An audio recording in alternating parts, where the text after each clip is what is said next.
Welcome to another edition of the Insiders with your regular cast. We haven't had a sub yet. I'm so proud of you guys. Nobody's had a head cold. Mm-hmm. Nobody just wanted to go partying. I have a very boring life outside of this. So yeah, they say the best ability is availability. So there it is coming through here. I like it. I am Tim Fitzgerald, publisher of Go Power Cat. The man to my side is Brian Hanley, former Kansas State offensive lineman.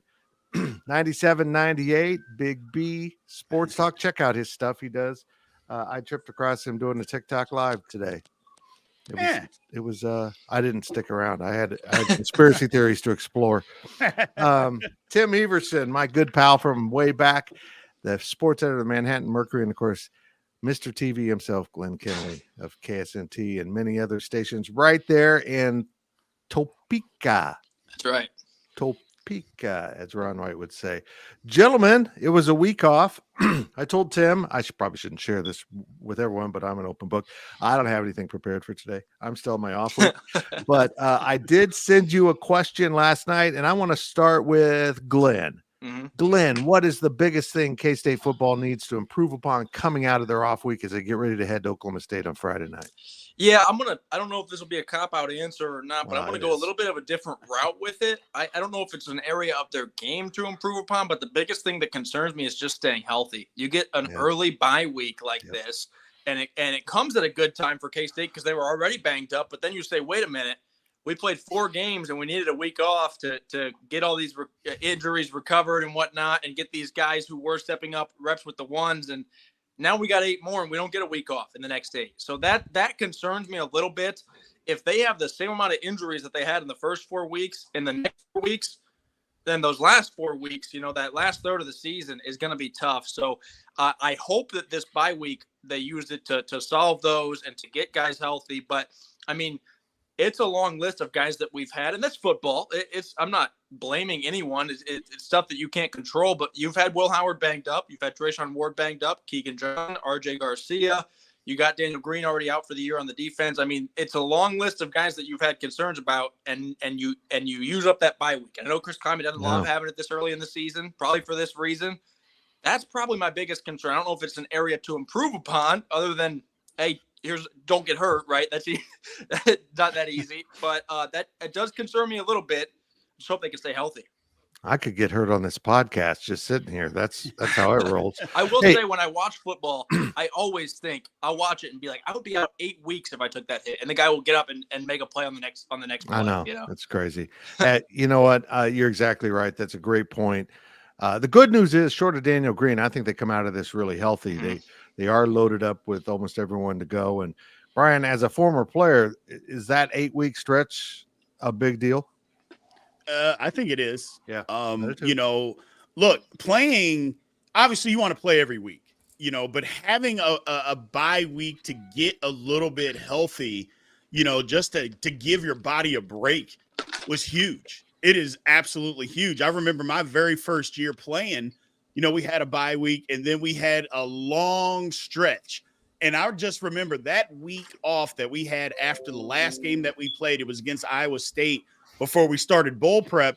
My body just rejuvenated. It just rejuvenated. So, having 8 weeks in a row is going to be tough. But again, it's still playing football. You're still playing college football. So kids will be resilient. But it is something to take a look at. It absolutely is. Yeah. I don't bounce back at all. Tim Everson, what's on your top of your list of the to-dos for Kansas State football out of this off week? Eliminate the big play. Yeah. I think that's been this defense's biggest bugaboo so far, whether it's the couple big runs they've given up, whether it's the times that they've been gashed through the air, whether it was against Missouri or 2 weeks ago now versus UCF. They're going to run up against teams that have, maybe not guys to the caliber of Luther Burden, but definitely some high caliber athletes that are going to be able to make those types of plays.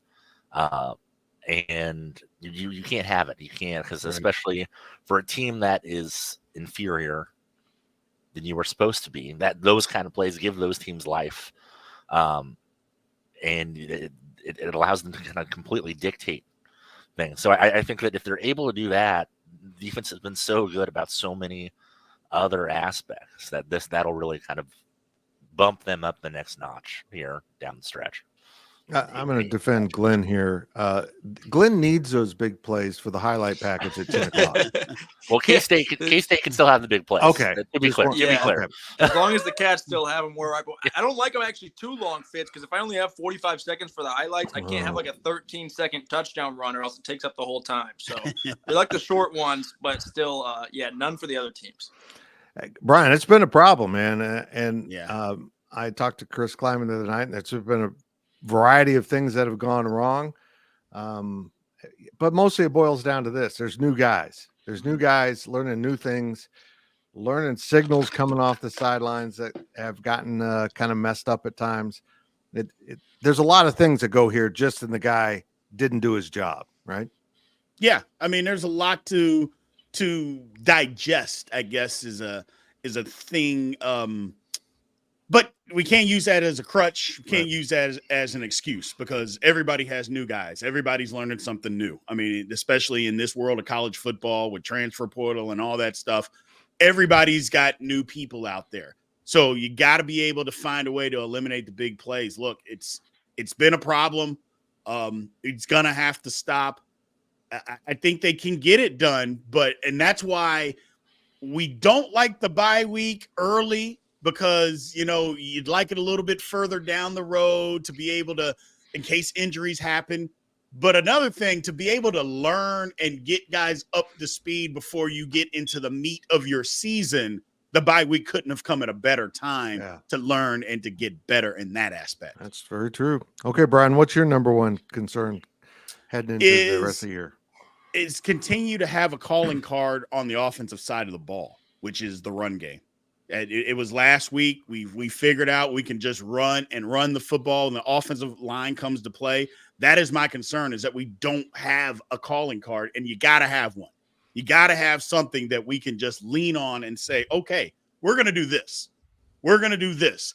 And even when we're going to run the football, and look, I know I'm an old offensive lineman, and I kind of say the same things every week. I go, but it's just true. You got to be able to run the football when you need to run the football. I mean, you just have to, and for the most part, K-State hasn't been able to do that this year. They did last game, and I just think it needs to continue. So that is my I guess, worry, or it's more of a want to. I want us to have a calling card on offense and just say, you know what, when we want to mash you, we're going to mash you. And your point is very valuable in how it plays into what I think K-State needs to improve on the most coming out of this bye week, and that's getting their receivers more involved in this offensive game plan. They have been a weak point on this entire team, and a lot of it's been injuries with RJ Garcia, a little hamstring injury, and Keegan Johnson's ongoing hamstring issues. Hopefully they get that kind of healed up and settled in, but more importantly to me, they got to find guys that Will Howard can count on. He doesn't have a Cade Warner right now. Doesn't have a guy, hey, it's 3rd and 6, go run a route 6.5 yards and the ball will be waiting for you. He doesn't have that right now with his receivers. He has it with his tight end, but everyone's catching on to that. He has it with his running backs, and maybe the fact that they got to account for a running back out of the backfield more, maybe that'll help the receivers. But, Tim, I kind of feel like these receivers are just underachieving from their talent level. No, I agree, and I think that maybe something that could have been worked out over this past week, and then this week is getting those guys healthy, but also getting those younger guys a lot more snaps, getting them ready. And if it's not going to be the older guys, if it's not going to be the guys we thought it was going to be going into the season, maybe if things don't change the way that we feel like they need to be changed after Oklahoma State, maybe at Texas Tech, we see a couple new faces. Maybe, as we go further down the line, they start making changes, because it can't. It's crazy because it feels like we have this conversation regularly year after year. It feels like we've had this conversation since Curry Sexton and Tyler Lockett left. Right. But to get just consistency there, it doesn't even need to be super flashy. And to Phil Brooks' credit, I don't want to run him down. I feel like he's doing the best that he can, but they need 2 or 3 other guys to be consistent. Not great, not all Big 12, just consistent. Right. And I think maybe Keegan Johnson is, if he is fully healthy, we really haven't gotten, it's like he didn't play, then he played the second half, and then he played a little bit, and they didn't say if he was hurt or not. We don't really know. I would hope that through this bye week he's gotten healthy, and I see them maybe using him more in a Malik Knowles type of role where they find ways to give him the football, even if it's not passing it to him, whether that's a jet sweep or lining him up in different spots. I think going into the season, they certainly planned. I think I'm stating the obvious here. They plan to use him more than they have, right. And I think if he's healthy, you get him going, and that's a big piece. And they got Jaden Jackson, who I don't think really if any of us were expecting to be as big as he has been. If they can get him to keep going, and then get the guys who you did expect, it has the room has a lot of potential, probably to be one of the better wide receivers groups I think that we've seen in recent memory. But they haven't necessarily done it through 4 weeks. Brian, for a while, I kind of thought the receiver issues were because they just weren't involved enough in the offense before Colin Klein took over.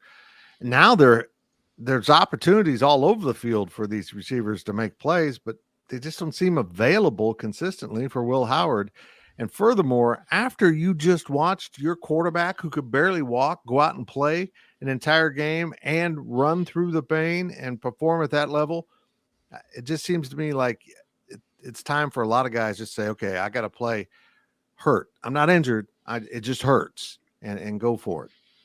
Yeah. I mean, whether you see that from your quarterback or not, I think you just got to do that in general. I mean, football is a game of attrition, but it's also a game of pain. I mean, it just is. Guys are always going to be hurt. You got to get out there, and nobody's ever going to be 100%. And I'll just be very frank. If you're a guy that can't play unless you're 100%, you just can't be on the football team. I have no problems with saying that at all. I don't care if they're kids or whatever the case may be. If you are saying that you can't play without being 100%, then you can't be out there. It's just simple fact of the matter. And you're right, Fitz. It's time for some guys to just start stepping up and playing some good football, because there is absolutely opportunities out there to be made from the wide receiver position. You got to go out there and start making some of these plays to help, because it's going to open up so many other things. Now, if they're not capable, that's a different conversation. Yeah. That's a totally different conversation. But I think the guys are capable. It's just getting out there. And you know what? It's big time football. It's time to go play. Absolutely. That pretty much summed up why I didn't play football. You got to suck it up. No, I think I'll go have a Fresca. Glenn, Oklahoma State is in tatters right now. K-State kind of started this process of the de-evolution of Gundy's program with a 48-0 trouncing last year in Manhattan. And I'm thinking this game could mean two things. First of all, Oklahoma State might have this circled as a big revenge game, and I think it might be closer to this based on what I've seen from them this year. They're just dreading this game. But one of the things he did, he threw the ball all over the field. So to do that, he's got to have guys available and open, and maybe this will be a good way for these receivers to kind of break out and get free. Yeah, I think last year against Oklahoma State was when we got the video of the OSU quarterback with his hands shaking, as he called it, for the snap. I don't know if we'll get another edition of that this time or not. I will say this. It's an evening game under the lights, Friday night, so a little bit out of the ordinary. There are reasons that this wouldn't go as planned, but to be blunt, I don't think Oklahoma State's good enough for those factors to even matter. Famous last words, I know, and anything can happen. But, it seems to be a mess there. And to me, this feels like for K-State, it could be the same thing that we saw last year, where this was almost a get your swagger game. You go and you beat a Power 5 team badly, and you do it in their place, and you come out of there, and it doesn't matter if they're bad or not. If you win by 30 points and Will Howard throws 4 touchdowns, runs for 2, you feel pretty dang good into the next week. And I believe last year when we saw him, I don't remember if it was a week after or a few weeks later when they beat Baylor really badly right after. And Baylor wasn't bad last year. No. It was almost like they were so confident and had so much swagger from that Oklahoma State win, they just kept rolling. And that's what this win could be for K-State. they say you'll take wins however you can get them. But for K-State, this seems like the perfect time to not just get a win, but get it in dominant fashion and leave there, hopefully healthy, and leave there feeling really, really good. And anything less than that, again, if they win by a touchdown, you'll take a win, but I don't think you'll feel great about it. Brian, you are our observer of all things football. What is going on with Mike Gundy's program? Quite frankly, I think that he's rubbed some people the wrong way. Absolutely. He has rubbed some people the wrong way. I'm not going to get into any political stuff because that stuff gets sideways and gets crazy. And quite frankly, I don't really care. But he's rubbed some people the wrong way. And before all this transfer stuff and NIL and all that started, he could get away with that because, if you rub people the wrong way, look, you got to be at my program. You're trying to leave. You got to sit out, all that kind of stuff. Kids just didn't want to do that. They have choices now. And when you give people choices, they're going to take advantage of those type of opportunities. You can't rub people the wrong way. You got to be more of a salesman, even if you don't believe in any of it. If you're trying to have a good program, again, you got to be a good salesman. Just put on that hat. Same thing's happening in Clemson. Dabo Swinney is rubbing people the wrong way and doesn't believe in all this transfer and all this kind of stuff. Okay, that's fine. But we're going to see what happens because at Clemson, 4- and 5-star guys aren't sitting on your bench anymore. You're having to go down the totem pole and they're not as talented. At Oklahoma State, they didn't have all those 4- and 5-star guys to begin with. And now guys are leaving. And now you're having to deal with what's left, and they're not good. It's like I said before, though. What team do you know plays 3 quarterbacks in a competitive football game that's any good? I've never seen one. Ever, ever, ever. And that's what's going on. But that's what I think is going on at Oklahoma State. I think Gundy he needs to reset his message. That's what really needs to happen. He needs to reset his message and get it back under control. Because if not, it's just going to continue to spiral. And I wonder with the transfer portal and NIL and all this stuff is big picture, is it going to be harder or much more difficult for guys like Gundy, these old fashioned guys, my way or the highway. If you don't like it, get out. And then now guys are going to be like, okay, I will get out, and it's maybe I'm old school or whatever. It's almost kind of a bummer. I'm not saying I feel bad for the guy or anything, but it's almost kind of a bummer. I enjoyed like his kind of old-fashioned attitude, but I don't know if we're going to see that as much in college football anymore. Not just from him, but from a number of coaches, probably because I don't know that it's going to work, especially with the younger generation of kids that have so many options. Well, here's the thing. Think about it. Look at Deion. Look at what they're doing over there. Deion is an old school. You better work your butt off to get in here. He's got a 5-star guy that was the #1 cornerback in the country. And he's not playing him because he won't work hard. He won't go film study. He won't do the things necessary to get on the football field. But they play into NIL and the transfer portal more than anybody. But you still have to work hard. And I think sometimes people get the misconception of, well, if you're in the transfer portal, people don't want you to work hard and all that. It doesn't mean that. It still means you have to work hard. It still means you have to study, understand what's going on. It just means on this side of the equation, we're going to do it this way. But once you get here, you better understand what's going on. You better come here to play football. And I think that kind of gets lost in the shuffle in all of this. And at Oklahoma State, they just said, well, we're not going to deal with this. Well, then you're not getting the same kind of talent. Yeah. And that's a problem. Well, it's not about being old school. It's about Gundy being stubborn. Yes. He's stubborn. Yes. You can be, Nick Saban's old school. Right? Yes. You can be old school and still adapt to things. It's just how much do you want to win? Mm-hmm. And there realizing that there's a way to win. And if this is the way to win, fit that into whatever your philosophy is and make it work for you. And Mike Gundy hasn't done that. And it's, may end up costing him, a job here. And I know year. It's crazy. And I tripped across something last night that really just kind of hit home with me. And Mike Gundy has gone to 17 straight bowl games. I mean, he's been that good at Oklahoma State. That is the same number of bowl games Bill Snyder went to when things caught up to him in 2004 and 5 and kind of came apart for a while. It's almost like there's a wall you hit and you got to find a way to get over it. And his wall has been drastic changes to college football that he's trying to shrug off. He's went from I'm a man, I'm 40 to I'm an old fart that doesn't care about anything. I'm 57. It doesn't make sense to me. He's literally so opposed to the NIL. He will burn down his own program to prove a point, and you're not proving the point you think you are. It's insane to me. But now the players that are on this roster all want to be in the portal. Yeah. Brian, can you imagine if they hadn't changed the rule with portal windows when you could only go in at these certain times a year? When in the past you could go in like right now.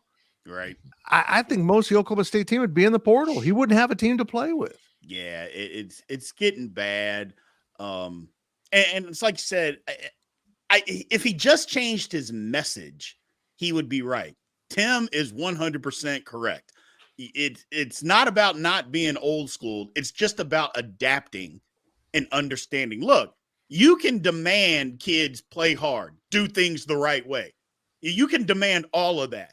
But you also have to placate into what kids are looking for. Heck, Oklahoma State did it. Look at all the uniform changes that they do. I mean, that's part of it. That seems like a silly thing, but kids like that. I mean, they just like that, So it's not like they don't do some of that. They just got to go all the way. And he doesn't believe in it. Well, sorry, things have changed. And if you don't want to change, maybe it's just time for him to get out. Maybe it's just time for him altogether to just be done. If you refuse to change, that might be sad to see, and even sad to say, but I'm sorry. I mean, heck, it happened at K-State. We all love Coach Snyder, but things changed, and he didn't necessarily want to change with it. So things had to move on. Yep. And the other thing at Oklahoma State, too, is there are certain coaches or programs that have such an impressive resume that they still have to change, but they might be able to get away with, hey, we're not as into some of this newer stuff, but we can almost guarantee you we're going to send you to the NFL, and we can almost guarantee you're going to compete for a national title, right? Gundy can't say those things at Oklahoma State. It's different if you have that, right? And again, even then, it's you're not going to get away with not doing any NIL or transfer portal or anything, but it's different if you have that. But I don't know that Gundy can go into a kid's living room and say, hey, we don't do NIL. I hate the transfer portal, but you'll probably play in a bowl game, maybe 2 or 3 times. Like, kids can do that at a lot of places and also get the NIL. Right. That's crazy. But at the same time, like, if you would have polled a lot of the national football people when Texas and Oklahoma, when it was announced that they were leaving, most of them would have said, if you asked them, okay, well, who's going to take over as top dog of the Big 12, most of them would have said Oklahoma State then. So, I mean, they've been up there. It's not, I mean, I don't know. It's not like they're Iowa State or something. They have substance to their program. I mean, that's why it's incredible to watch this. And Glenn, is this something that an off week, because they were on their off week also, they can kind of heal up their locker room in the course of a week? I don't see that happening, but I guess it's a possibility. Yeah, I don't know. I guess it can make it better or worse. You're not game planning. It might be more coaching that week and cleaning up some details, which could help or hurt. But I think Brian mentioned a little bit. You can clean up maybe some of those issues, but I don't know if they necessarily have the talent in the room to where, even if everybody is getting along great, I don't know if they have the talent in the room to win a lot of football games. I'm not saying they're not going to win any games, but to win a lot of football games this year. It is interesting, to your point, Tim. This feels like, like I said, a nighttime matchup in Stillwater. This is a game that, if you look at on the calendar, you would say that's a tough one. That's a tough one. And, and we're not saying that this year, which is just unusual. And that's the nature of the Big 12 this year, is that there's a lot of games that you looked at before the season started and said, you can pick out, okay, we should win these few are going to be tough. And then these 5 or 6 might be like questionable. And in the Big 12 right now, those 5 or 6 that you were saying might be up in the air. Now you're saying we should win those games. Yeah. Agreed. Agreed. And Brian, I love this venue. I think Oklahoma State might be my favorite road venue. It's hostile without being ugly. It's loud without, being frightening. Fans from the other school have little problems in the stands. The paddles just whacking away at the wall. It's just an amazing environment. And I find myself in the strange position here saying Oklahoma State fans deserve better than what they're getting right now from their head football coach. They do. It's a great environment. It's kind of a microcosm of Manhattan, Kansas, because I just feel like if Oklahoma State's not in Stillwater, is Stillwater even there? Yeah. So, it's kind of like Manhattan, the same type of thing way back when. So I like the whole atmosphere and what Oklahoma State became.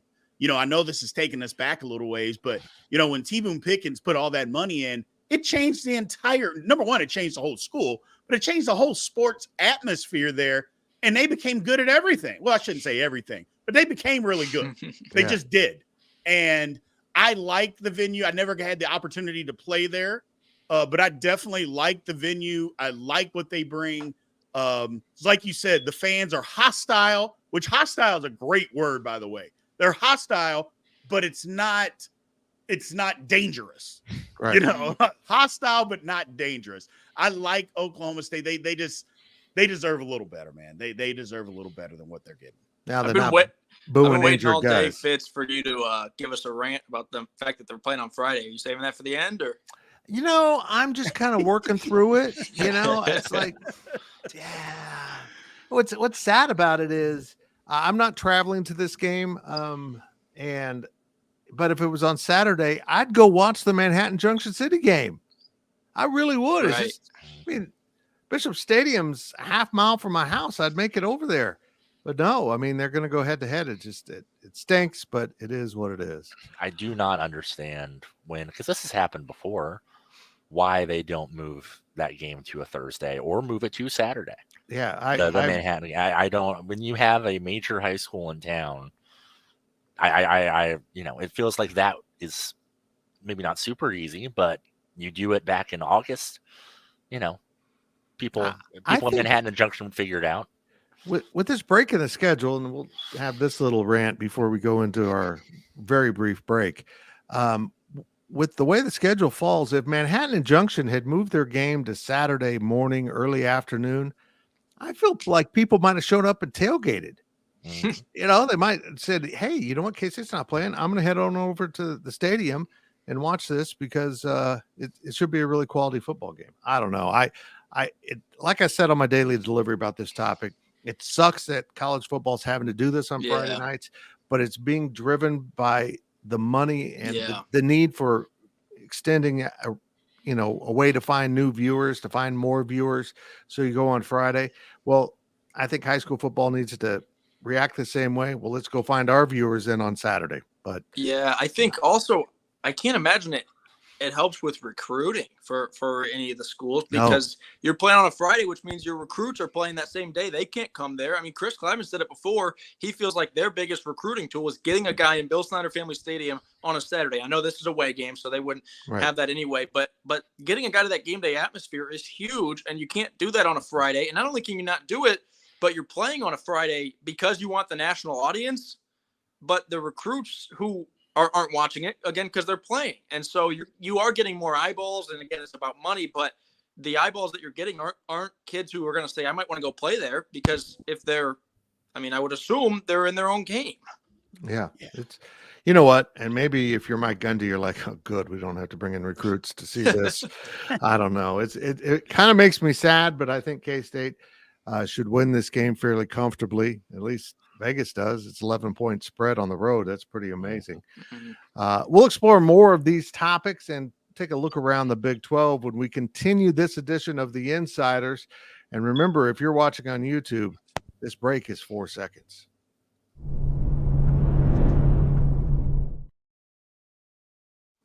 And we're back with The Insiders. Guys, UCF, welcome to the Big 12. You got to go on the road to Kansas State and feel an environment, the types of which you probably haven't seen much of in the American. Then you go home and you got Baylor on the ropes down, 25 points heading in the fourth quarter. And the crowd leaves. You leave mentally, apparently. Brian, this isn't the American. These teams keep coming at you. They've got talent.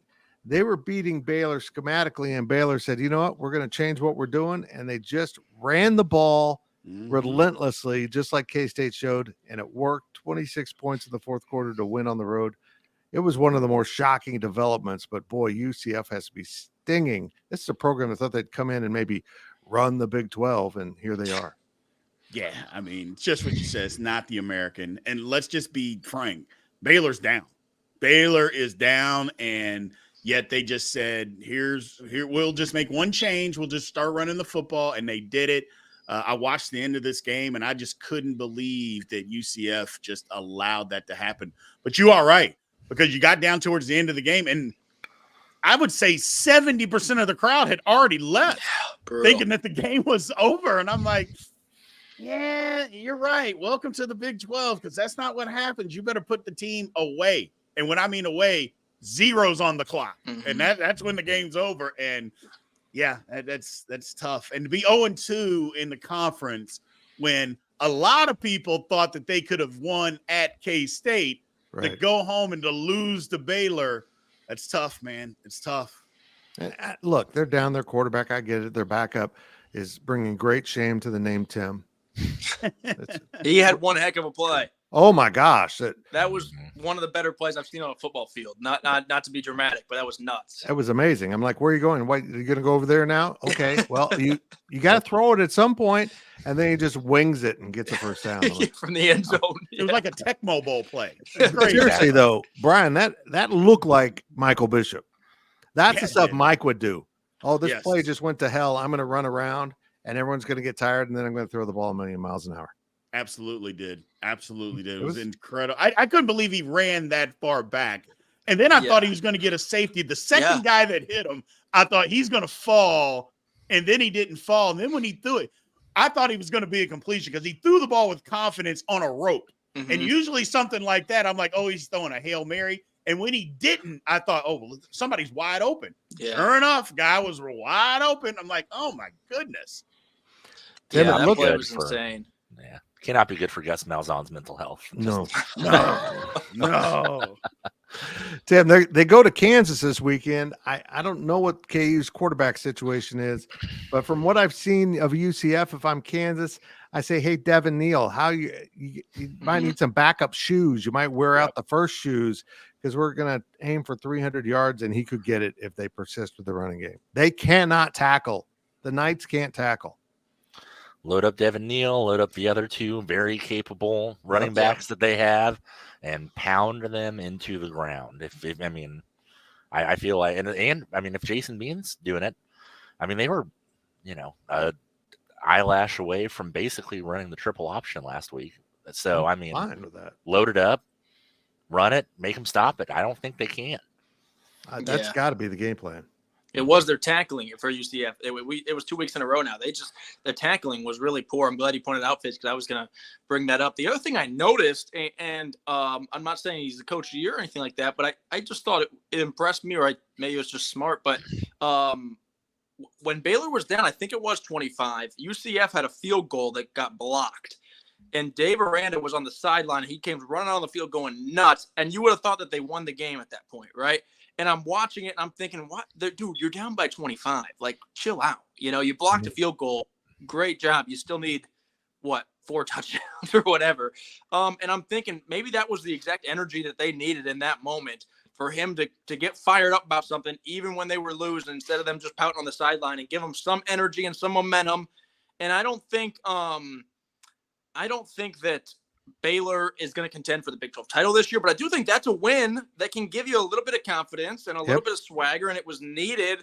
And all of a sudden, instead of going the direction that Oklahoma State's going, like we were talking about, maybe Baylor does win a few more games. Maybe they are getting a bowl game, and maybe when K-State plays them, that's not a one that you can check off and say this should be an easy win, because they've proven, hey, this might not be the best Baylor team we've had, but this is a team that at least that they may not be the most talented, but they're going to fight. And any team that can do that is not an easy win in the Big 12.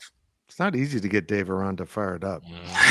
He's a pretty mellow guy. Yeah, he had to put down his book to run onto the sideline.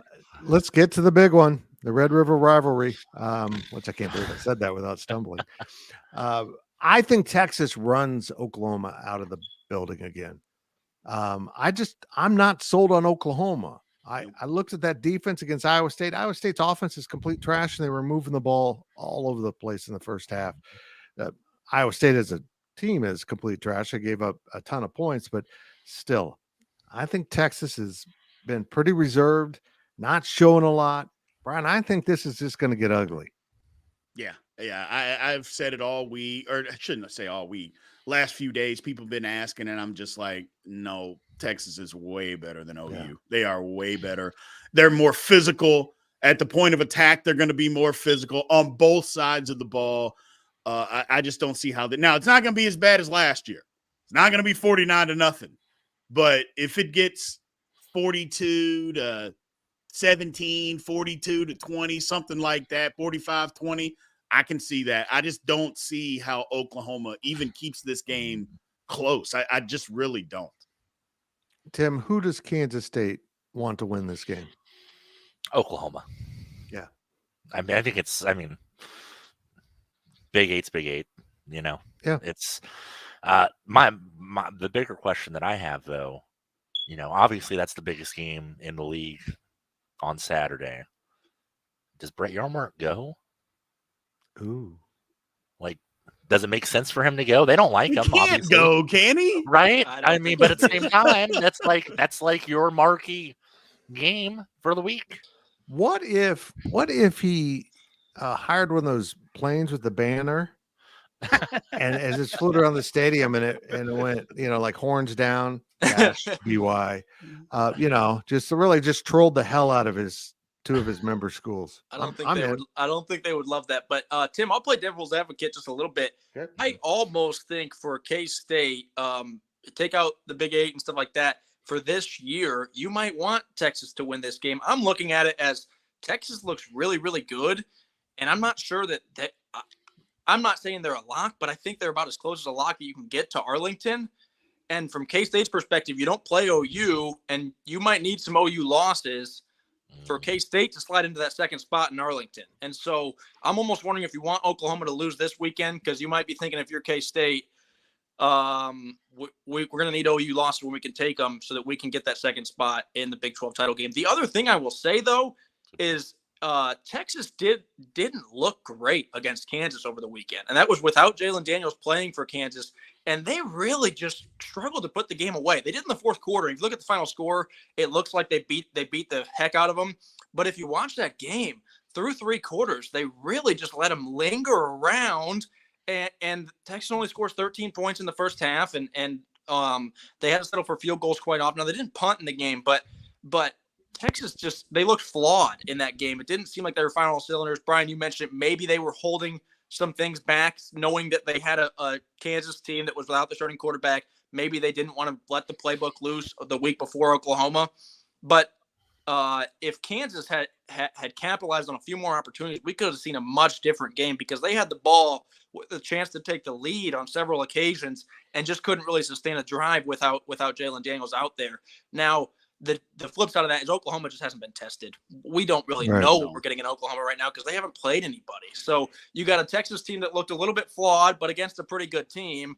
And you got an Oklahoma team that hasn't looked that flawed yet, but nobody would with their schedule maybe so far. Right. Arkansas State, SMU, Tulsa, Cincinnati, Iowa State. Those are the 5 schools that Oklahoma's played this year. They've got Texas here, and then UCF at Kansas, at Oklahoma State, West Virginia, at BYU, TCU.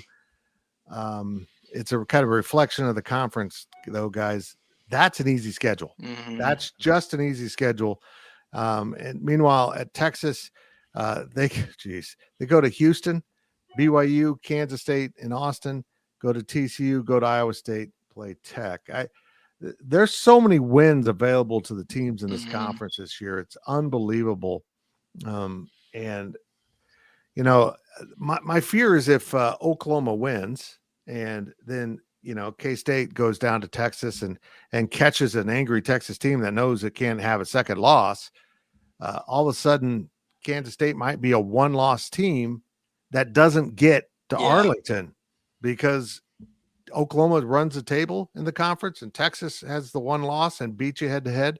That'd be like a worst case scenario for Kansas State. So I'm kind of on board with having Texas win this, I guess. Brian, what are your thoughts? Go ahead, Brian. Yeah, I'm kind of on board with that as well. The only thing, because it's like you said, I just the worst case scenario for the conference would be OU and Texas meeting in the Big 12 title. I mean, that would be the absolute worst case. You can't have that. And with those schedule and with the conference being the way that it is this year, OU's got to lose. They just got to lose, man. And as much as I don't like Texas, I mean, they're in the Big 12 now. And if we want to say the representation or whatever the case may be, the best way for Kansas State to get to Arlington is, number one, I don't know that we have to beat Texas, but OU has to lose. OU just has to lose this game. Because if OU's as flawed as what we think they are, OU's going to lose another conference game down the road, I think. So this just has to be one. And I'm just looking out for K-State, regardless of anything else. Right. I just want K-State to be in Arlington. I think this is the easiest path. Now, what's the tiebreaker? Do we know? Let's say that K-State and OU both have one loss, and it's both to Texas. Is that a how badly they lose type of deal? Like, are we rooting for Texas to blow them out of the water, or does that come down to overall record, or what? Surely not. But what does that look like? No, I think the next step would be the highest ranked or shared opponent and how you played against that team. At some point they're going to get down to a bunch of nonsense. It just happens when you don't play everyone in your conference. My dream scenario, of course, would be K-State does make it the Big 12 championship to play Oklahoma one final time. But I just don't see that scenario. I just can't envision Texas having two losses with K-State being one of them. And I don't know, maybe we'll play out this way because it's a weird league. Virginia, baby. West Virginia could go beat. Does West Virginia play Texas? That's a good question. Let me get on the handy dandy site here. No, they do not. Oh, no, they got lucky. They avoided Neil Brown. Well, and let's talk about that. Can West Virginia, what is their schedule? Because they might back into something here if we're not real careful with them, because West Virginia's got it going as of right now. I mean, I don't know if somebody the other day that said that West Virginia, if things go their way and they could be like the worst 9-3 football team that you've ever seen. Heck, 9-3. They might be 10-2. Let's see. They go to Houston next weekend. Then they play host Oklahoma State. They go to UCF. They play BYU. They go to Oklahoma. Then they have Cincinnati and Baylor to end the season. This is so weird looking at the conference schedule and realizing how bad the conference is. Yeah. But I think outside of the Pac-12, this is true of every conference in college football right now. I mean, I think if you're in the SEC, you're looking around to find wins. Or I guess what's happened there, it appears that the top has come down to the pack a little bit. Alabama and Georgia don't seem as dominating as they have been. And then, of course, the Big Ten's trash with the exception of 2 or 3 schools. So anytime you have Nebraska, they're Illinois' favored to beat Nebraska. Illinois that we saw in Lawrence that is incompetent. And they got beat up last weekend, too. I was just going to say, Illinois got taken behind the woodshed last week. It's not like they got a big win, and then they're like, okay, they're favored because they looked good last week, and they haven't looked good at all. It's total junk. It's just junk. And every single week, off topic here a little bit, but every single week, the week 1 Colorado win against TCU looks a little bit less impressive, right? TCU is just we knew they weren't going to be the same team that they were last year, but they are not good. No, they're just not. It's quarterback. That's why West Virginia is thriving right now. They found the guy. They found that warrior that, reminds me, honestly, he's not as talented, but he reminds me of how he leads his team as Max Duggan.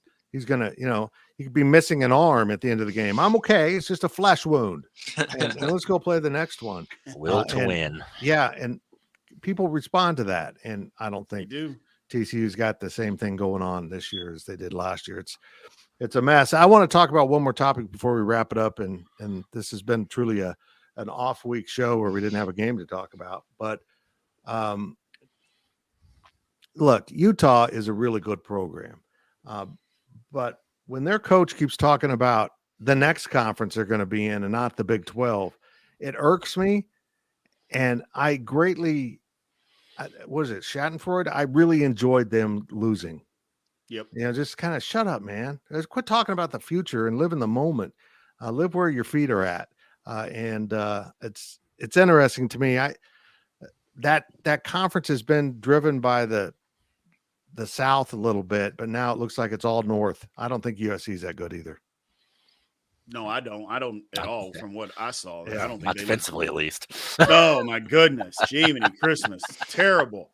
And that's the second week in a row that they've looked really flawed because they weren't that good against Arizona State. No. Nope. No, Nope. they were worse They against just- Arizona State. Arizona State sucks. Yeah, Arizona State is terrible. They are a terrible team. But you're right, Fitz. I'm tired of him constantly talking. Oh, well, we'll play Oregon again. We're going to play them again here in a couple of years. I'm like, look, man, if you don't want to be in the conference, just don't come.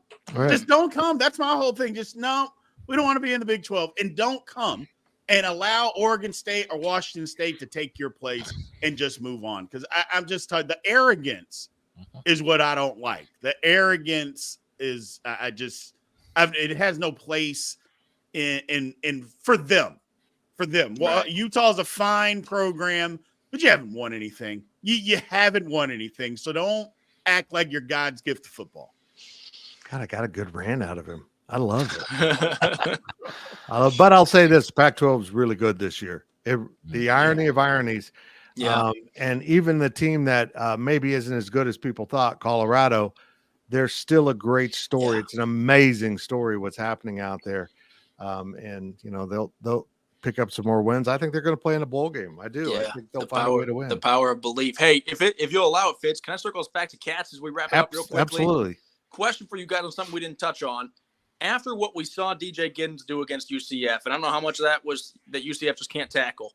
It felt like before we were getting the dual running back, and Right. it was maybe 60-40. We probably saw Trayshawn Ward just a tiny bit more. I don't know the exact number, so I could be wrong. Does that change now? I'm not saying that Trayshawn doesn't touch the ball, but now that we saw DJ Giddens can go for 300 yards in a game, do they say, hey, we got to get this guy the football more often? No question about it. Brian, your thoughts? I think they do, but hear this little tidbit, Glenn. I also think they put both of them on the field at the same time, and we're talking about all these issues that we're having at wide receiver. Mm-hmm. Both of these guys can catch the ball out of the backfield. Put one of them in the slot Mm-hmm. Yep. and get them the ball that way as well. I just think, look, both of them are playmakers. Both of them clearly are playmakers. For sure. And you got to get the ball in their hands. I think the more playmakers, obviously, more playmakers you can have on the field, the better. And I think you get them out there at the same time and just try to get them the ball as much as you can. But I think that DJ has kind of earned his way into getting more carries. But I just think you put Trayshawn on the field as well and just say, here we come. Yeah. Yep. And you hope the old line just blocks because if they block like they did against UCF, it don't matter which one of them. I mean, you can put us back there and we're going to run for some yards. Well, That's right. that's an interesting point because UCF is a very fast defense, and they'll come up and hit you. They just won't take you down. There you go. And I feel like that game was designed for a DJ Giddens. I also Yeah. feel it's designed for Devin Neal at Kansas to have a lot of yardage. Yeah. I feel like if they had to lose one of the running backs for that game, it worked out great. Nothing against Trayshawn. It's just the way that game played out. And maybe Right. the Oklahoma State game is going to be different, and it'll be Trayshawn's time. But I think DJ helped his cause not with the 207 yards rushing. It was with the 8 Yep. catches. Yes. Yeah. We hadn't seen that out of him before. Right. And I think they were leaning towards Trayshawn's more of the receiver, even though DJ's good and they've said he's good. Trayshawn's like a little more shifty. But after DJ, what he showed as a receiver, I'm with you. I think you could line up with Will Howard and those two guys back there. DJ pass protects really well. I think you could really do something with your offense with that 2-back set. Absolutely. I will say though, I don't think we've seen all that Trayshawn Ward can do yet. For sure. I think that there's absolutely a breakout game coming from him, especially now that he's going to be healthy again. He's back on the depth chart, heading into Oklahoma State. I mean, there's a reason why he got brought in. There's a reason why people were like, "Oh, preseason newcomer of the year, this guy." Right. And I think that we've yet to see how good he can be, and I'm excited to see that. I mean, people forget he was the starting running back at Florida State to begin the year last year before he got hurt. And now the guy that's at Florida State now is going to be a second or third round draft pick. So the guy can play some football. Right. He can play some football. And I think maybe DJ Giddens send him notice. It's time to play, man. It's time to play. The competition's on. Here we go. Kansas State plays at Oklahoma State on Friday night. What time's that kick? 6 p.m.? 6:30. 6:30. I don't even know. See, I don't go to the game, and I just forget all the details. I don't need to know it. You can watch 15 minutes and then go out to high school game. Yeah, maybe that's the way it's going to play out. Our Zach Carlson and Cole Carmody will be on hand in Stillwater to cover that game for Go Power Cat. Tim will be there. Glenn will not be there, right? I'll be on the high school beat. You got it. It's high school football night. What are you doing, Big 12? Yeah, come on. And Brian and I will be safely in our home studios doing our home studio thing. Absolutely. That's it for the Insiders this week. It was a little scattered edition with no game, but we'll be back next week to talk about this Oklahoma State game with the Cats and look ahead to Texas Tech, a team that I can't quite figure out. But I'll say this, I get to figure that out at a later date. Yep. It's a problem for next week, Fitz. Yeah, exactly. Thanks for joining us, everyone.